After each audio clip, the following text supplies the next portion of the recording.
A Kern County firefighter says he's considering himself lucky to be alive after suffering major injuries when he took a 30-foot fall last week while working on the Plegio fire south of Bakersfield. The injuries he suffered were so severe he had to undergo surgery the same week. 23 ABC's Alyssa Flores spoke to him today about what he says could have prevented his injury, his recovery, and why he's so eager to return to work. Alyssa?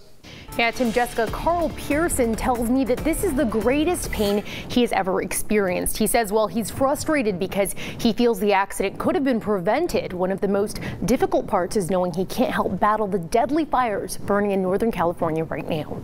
Between Mettler and Maricopa is 1:30 in the morning and really rugged, steep terrain. The Plegio fire had successfully been put out. This is something that done hundreds of times throughout the years. This is my 19th fire season. Carl Pearson says all that was left was to mop up and map it out. 30-foot cliff on one side and just lost my footing. The ground gave out underneath. There was nothing I could do to stop it. It just went.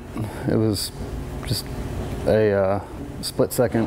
That split-second move sending Pearson on a 30-foot fall off this cliff. About the only thing I thought about as I was falling was I told myself not to lock my legs. He says that quick thinking was his saving grace. Could have been fatal. You know, in my career, I've been on calls where people have fallen from much less distance, and their outcome was, you know, a lot worse. As he was airlifted to Kern Medical, Pearson said all that was going through his head was how his family would take the news. Let my wife know that I'm at the hospital with an injury, you know, and try to convey to her that it's not as bad as, you know, it sounds. The most pain I've ever had in my life. That's where he learned his injuries were as serious as they felt. That would be 5 injuries. Pearson fractured his radius, his back, and suffered several disc herniations. Injuries he says didn't have to happen. Frustrating that it could have been prevented. If we had the better manpower, we could have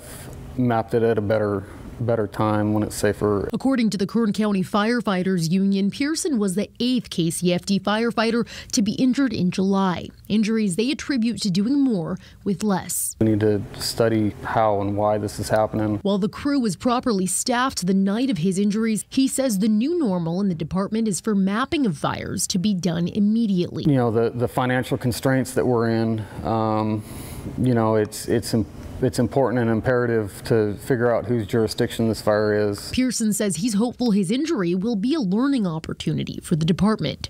Never had this extent of injuries. He says he doesn't know when he'll return to work yet, but is eager to get back to the life-saving work he's done for 19 years, especially as KCFD assists in the deadly fires currently blazing in California. This is the first one in 19 years that I'm really not going to get to take part in.